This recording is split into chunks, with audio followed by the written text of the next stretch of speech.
नमस्कार दोस्तों, I hope आप सब लोग अच्छे होंगे। आज मैं आपको एक ऐसे रहस्यमयी महल की तरफ लेके जा रहा हूँ जो दिल्ली के बीचों बीच में स्थित है, जिसको मालचा महल कहते हैं। ये 13वीं शताब्दी में फिरोज़ शाह तुगलक ने बनवाया था। फिरोज़ शाह तुगलक ने इसलिए बनवाया था क्योंकि यहाँ ये घना जंगल है, यहाँ पे वो शिकार करने आते थे। एक बार ऐसा हुआ कि वो यहाँ पे भटक गए इस जंगल में, तो उन्हें किसी बंजारे ने उनकी हेल्प की।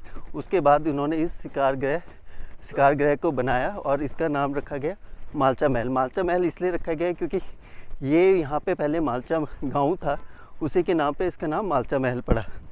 तो उसके बाद से ये खाली रहा 1985 तक। उसके बाद यहाँ पे अवध के जो नवाब थे, 11th नवाब थे, उनके वंशज यहाँ आके रहने लगे थे। और 2017 में अवध के जो नवाब थे, उनका आखिरी जो वंशज था, उनकी यहाँ पे मृत्यु हुई। तो दोस्तों, आपको मैं ये दिखाना चाहता हूँ कि इसके पीछे काफ़ी सारी स्टोरियाँ प्रचलित है। कोई इसको बुता महल कहता है, कोई कहता है कि यहाँ पे खजाना छुपा हुआ है। बहुत सारी स्टोरीज इसके पीछे प्रचलित है। आज मैं आपको सारा स्टोरी बताऊँगा।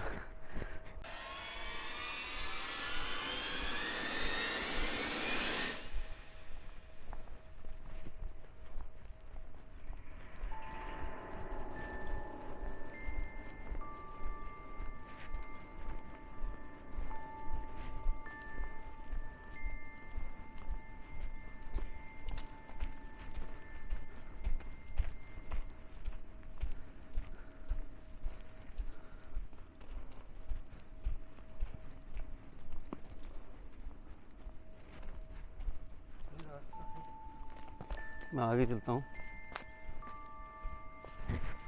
तो ये रास्ता है दोस्तों, विलायत महल, जिसको मालचा महल कहते हैं। विलायत महल इसलिए कहते हैं क्योंकि जो बेगम थी, जो अपने आप को अवध का वंशज मानती थी, उनके नाम पे लोग इसको विलायत महल भी कहते हैं। वैसे इसका नाम मालचा महल है। तो आप देख सकते हैं दोनों तरफ घना जंगल है। यहाँ पे लोगों की आवाजाही बिल्कुल ही कम है। तो दोनों तरफ कैक्टस के पौधे लगे हुए हैं। तो दोस्तों देखिए, सामने है मालचा महल।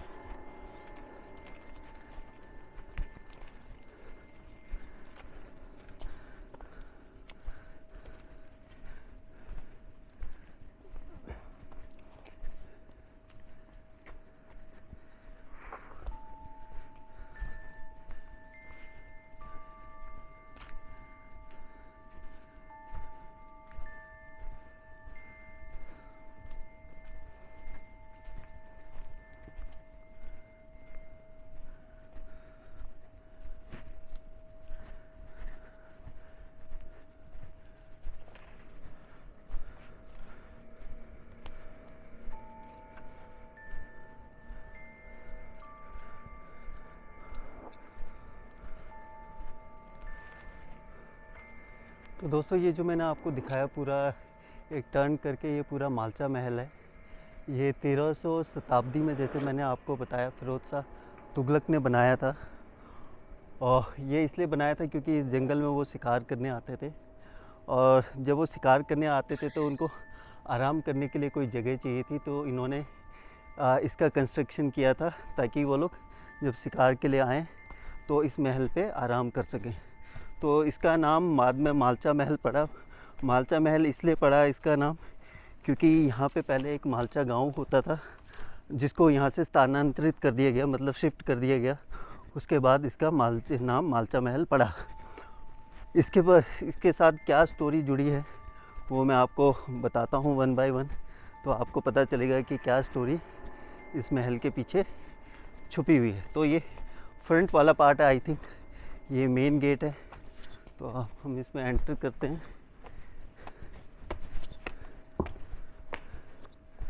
तो दोस्तों ये देखिए, ये है मालचा महल का फ्रंट गेट और यहाँ से सीधा दिखाई देता है सामने का गेट। ये स्टेयर्स हैं दोनों साइड ऊपर जाने के लिए, रूफ में जाने के लिए। और आप जैसा कि मे भी सुन सकते हैं, यहाँ पे चमगादड़ की आवाज़ आ रही है। जो मैंने जहाँ तक पढ़ा है इसमें 3 रूम हैं। ये आई थिंक सबसे बड़ा रूम हो सकता है, और इसके अलावा 2 रूम और हैं यहाँ पे। तो आपको 1 बाय 1 दिखाते हैं हम लोग।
जैसा कि आप दोस्तों देख सकते हो, चारों तरफ से ओपन है, कोई गेट नहीं लगा है यहाँ पे, किसी तरह की कोई खिड़की नहीं है। चारों ही तरफ से ओपन है ये, चारों ही तरफ से ओपन है, और चारों ही तरफ घना जंगल है। तो आप समझ सकते हो जो यहाँ पे ये नवाब रहते थे, वाजिद शाह अली के जो लास्ट वंशज रहते थे, वो किस तरीके से यहाँ पे उन्होंने सर्वाइवल किया होगा। और दूसरी सबसे बड़ी बात, ना यहाँ पे पानी है, ना इलेक्ट्रिसिटी है, ना ही और किसी तरह का मनोरंजन का साधन है। तो कितनी टफ लाइफ उन्होंने जी होगी, आप इस चीज़ को यहाँ पे समझ सकते हैं। तो ये भी स्टेयर्स है छत पे जाने के लिए।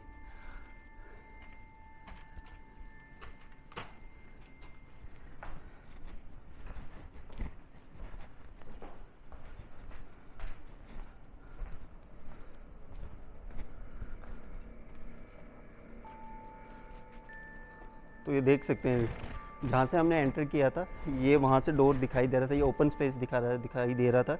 यहाँ से भी आप देख सकते हैं सामने भी ओपन स्पेस है।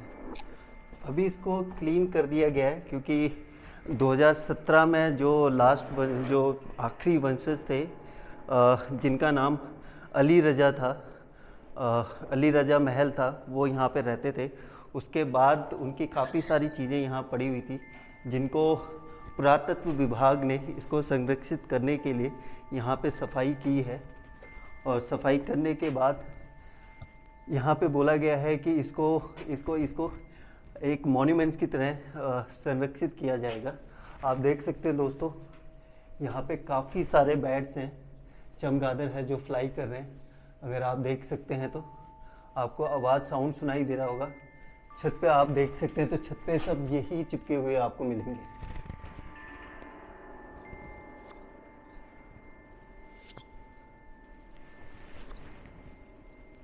तो मैं और क्लोज थोड़ा आपको दिखाता हूँ, आपको उड़ते हुए दिखाई देंगे चमगादड़।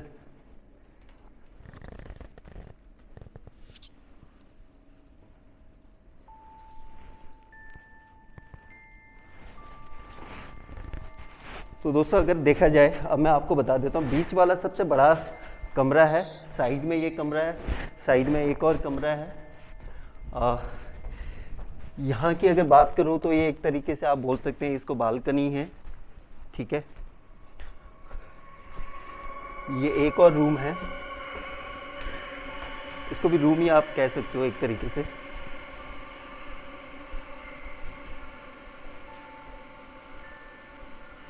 ये स्टेयर्स है छत पे जाने के लिए। ये फिर एक तरीके से बालकनी ही हो गई, अगर हम आज के जनरेशन के हिसाब से बात करें तो। ये एक रूम और है।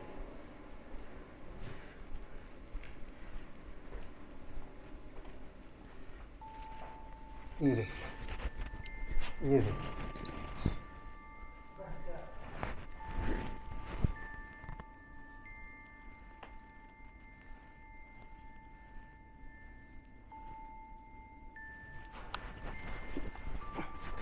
अब ये देख सकते हैं इनका सारा मल पड़ा हुआ है, जो चमगादड़ हैं। तो दोस्तों एक तरीके से एक रूम उस साइड, बीच में बड़ा रूम, इधर रूम, उधर रूम, और फ्रंट का एक बार और मैं, ये भी बालकनी है एक तरीके से।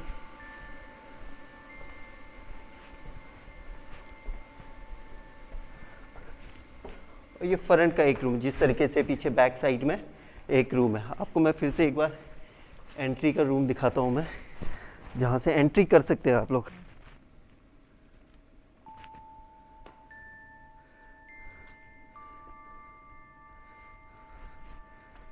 एक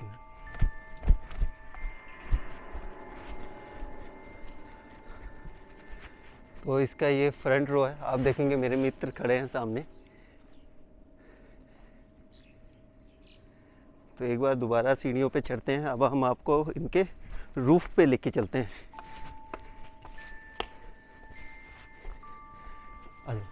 दोनों तरफ स्टेयर्स हैं।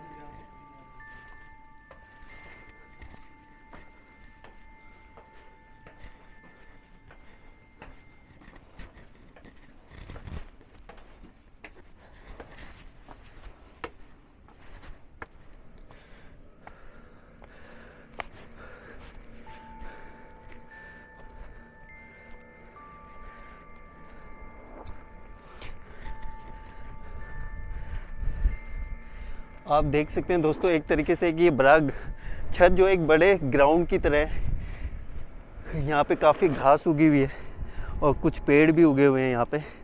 तो ये मालचा महल की छत है, जिसका किसी भी तरीके से रख रखाव ना होने की वजह से ये क्षतिग्रस्त हो गया है, एक तरीके से आप बोल सकते हैं छत।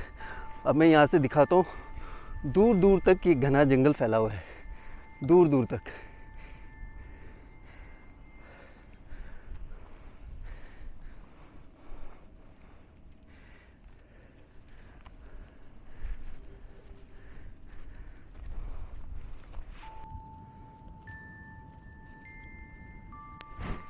तो दोस्तों, ये पूरा व्यू अभी हमने छत का दिखाया था। अब हम नीचे उतरते हैं, ये जिन स्टेयर से हम ऊपर आए थे।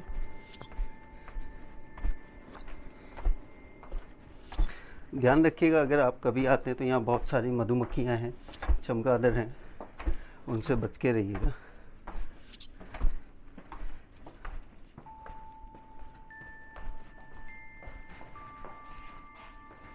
और आपको यहाँ पे स्मेल आएगी, क्योंकि यहाँ काफ़ी सारे चमगादड़ हैं, हज़ारों की संख्या में चमगादड़ हैं। और उन्होंने यहाँ पे जो मल किया है उसकी स्मेल आपको यहाँ गेट से एंट्री करते ही समझ आ जाएगा। तो दोस्तों, जैसे कि आपको हमने पूरी सैर करवा दी है मालचा महल की। दोस्तों, ये मालचा महल अभी सुनसान पड़ा हुआ है, लेकिन इसके पीछे काफ़ी सारी कहानियाँ प्रचलित हैं। आखिर क्या कहानियाँ हैं, मैं वो आपको बताता हूँ इस मालचा महल के बारे में। दोस्तों, अगर देखा जाए, इस मालचा महल को बनाया था फिरोज शाह तुगलक ने, जिन्होंने दिल्ली की सल्तनत पे एक तरीके से शासन किया था काफ़ी लंबे समय तक। और उन्होंने इसको इसलिए बनाया था क्योंकि ये काफ़ी घना जंगल है, यहाँ वो शिकार के लिए आते थे और उन्हें आराम करने के लिए कोई जगह चाहिए थी, तो उन्होंने इस महल का निर्माण किया था। तो दोस्तों, अब एक्चुअल स्टोरी में आते हैं कि मालचा महल क्यों इतना ज़्यादा फेमस हुआ है। 1970 के दशक में जब इंदिरा गांधी की सरकार थी और नेहरू जी की सरकार थी, तब जो अवध के जो नवाब हैं वाजिद अली शाह, क्योंकि वाजिद अली शाह ने 11 साल तक अवध में शासन किया था, लेकिन जब ब्रिटिश हुकूमत आ गई थी तो उन्होंने उनसे सारी प्रॉपर्टी छीन ली। उसके बाद उनको जेल में डाल दिया गया और उनको अवध से ले जाकर कलकत्ता के जेलों में सलाखों के पीछे बंद कर दिया गया। उन्होंने बाकी की उम्र वहीं पे बिताई 62 साल तक, और 62 साल के बाद उनका निधन हो गया। उसके बाद 1970 के दशक में अगर बात करें कि उनके जितने वंशज थे वो सारे के सारे पूरे भारत में और आउट ऑफ इंडिया सारे फैल गए थे और किसी का कोई नामो निशान नहीं था। तो हुआ यूँ, 1970 के दशक में बेगम विलायत महल ने एक मोर्चा खोला। उन्होंने बताया कि हम लोग उनके वंशज हैं और मैं उनकी क्या कहते हैं, जो लास्ट जिन्होंने शासन किया था, जो नवाब थे, उनकी परपोती हूँ मैं। और उन्होंने इंडियन गवर्नमेंट से बोला कि मुझे जो भी हमारी संपत्ति गवर्नमेंट के कब्ज़े में है, मुझे उसका मुआवजा चाहिए और रहने के लिए एक प्रॉपर अच्छी जगह चाहिए। तो दोस्तों, उन्होंने करीबन 1970 में उन्होंने क्या किया, वो दिल्ली आ गई और दिल्ली के रेलवे स्टेशन पे जो वीआईपी लॉन्च होता है, उन्होंने वहाँ पे जाके उस पर कब्जा कर लिया एक तरीके से। और वो वहाँ पे 9 साल तक रहीं और वो गवर्नमेंट के साथ फाइट करती रहीं और अपना हक मांगती रहीं। और हुआ यूँ, उनको उन 9 साल के बाद उनको कई बार उनको लखनऊ में कुछ जगह रहने के लिए उनको ऑफ़र किया गया, इवन उनको डीडीए के जो फ्लैट्स होते हैं वो भी ऑफ़र किया गया, लेकिन वो उनको पसंद नहीं आया। और इंदिरा गांधी ने इनको देखा और इनसे डिस्कशन किया, काफ़ी बार वो मिली भी। उसके बाद इंदिरा गांधी ने इनको मालचा महल दिखाया, उनको मालचा महल पसंद आया, तो उन लोगों ने इसको अलॉट कर दिया बेगम विलायत महल को। उसके बाद 1984 में, जैसे कि आपको मालूम है, इंदिरा गांधी जी का निधन हो गया था। उसके बाद अगर इस मालचा महल की बात करें तो अगर मैंने जिस तरीके से पूरी सैर आपको करवाई है, यहाँ पे कोई दरवाज़ा नहीं है, यहाँ पे इलेक्ट्रिसिटी नहीं है, यहाँ पानी नहीं है, यहाँ कोई खिड़की नहीं है। तो उनसे काफ़ी सारे वादे किए गए थे बेगम विलायत महल से, लेकिन वो सारे वादे पूरे नहीं हुए, क्योंकि आपको मालूम है सरकारी कागज़ों में चीज़ें ऊपर नीचे होके वो सारी चीज़ों के ऊपर फिर कोई ध्यान नहीं देता। अगर इंदिरा गांधी होती तो शायद उनको वो सारी फैसिलिटीज़ मिलती जो उन्होंने कमिटमेंट किया था। उसके बाद वो एक तरीके से डिप्रेशन में चली गई, वो यहाँ रहती थी। उनके साथ उनके करीबन 8 से 12 कुत्ते थे जो डाबरमैन डॉग थे, जो अच्छी ब्रीड के डॉग्स थे, 7, 10, 8 से 12। और उनके कुछ नौकर थे जो नेपाल से आए हुए थे, करीबन 8-9 वो भी थे जो उनकी हेल्प करते थे खाना बनाने में या खाना लेके आने में या बाकी चीज़ों में। और 1993 में बेगम विलायत महल ने सुसाइड कर लिया। वो उनके पास जो डायमंड की रिंग थी उनको क्रश करके उन्होंने उसे खा लिया और उनकी मृत्यु हो गई। उसके बाद उनके जो 2 बच्चे थे, सकीना महल और अली रज़ा, जो उनके जो प्रिंस थे, अवध के आखिरी प्रिंस, वो यहाँ पे उन लोगों ने यहाँ पे अपना जीवन यापन किया। अगर उनकी पढ़ाई लिखाई की बात करें तो वो बहुत अच्छे पढ़े लिखे थे, उनका कम्युनिकेशन स्किल बहुत अच्छा था, लेकिन वो किसी से भी मिलना जुलना नहीं करते थे। वो इसी घर के अंदर रहते थे, इसी महल के अंदर रहते थे, और किसी के साथ बाहर की दुनिया के साथ कोई इंटरेक्शन नहीं था। कई बार वो इंटरेक्शन करते थे जब कोई बड़ा पत्रकार या जर्नलिस्ट आता था इंडिया का या आउट ऑफ इंडिया, वो उनसे मिलते थे, अपनी चीज़ें उनके साथ शेयर करते थे ताकि उनको अपना हक मिल सके। उसके बाद 2017 में चीज़ें बहुत ज़्यादा पलट गई, क्योंकि यहाँ पे जो अली रज़ा जो अवध के आखिरी नवाब थे, उनकी यहाँ पे मृत्यु हो गई 2017 सितंबर के अंदर। और उनके बारे में भी किसी को नहीं पता चला, 1 महीने के बाद उनको लोगों को पता चलता है कि उनकी यहाँ पे मृत्यु हुई। तो दोस्तों उसके बाद ये काफ़ी न्यूज़ में आया, काफ़ी लोगों ने यहाँ पे आके, जर्नलिस्ट ने, न्यूज़ चैनल्स वगैरह ने इसके ऊपर रिपोर्टिंग की। और बताया जाता है कि अली रज़ा की मृत्यु से पहले 4-5 साल पहले ही उनकी जो बहन थी सकीना, उनकी भी मृत्यु हो गई थी। अब दोस्तों यहाँ पे चीज़ें ये आती हैं कि आखिर इनको ये फैसिलिटीज़ जो कमिट की गई वो क्यों नहीं मिली, और वो यहाँ पे किस तरीके से सरवाइव किया उन्होंने, बिना किसी पानी के, बिना किसी इलेक्ट्रिसिटी के, वो यहाँ अकेले इतने घने जंगल में कैसे रहते थे। तो एक ये रहस्यमय चीज़ है कि उन्होंने अपना जीवन कैसे यापन किया, प्लस उनके पास अपना जीवन यापन करने के लिए पैसे कहाँ से आते थे। तो ये बड़ा सवाल है दोस्तों।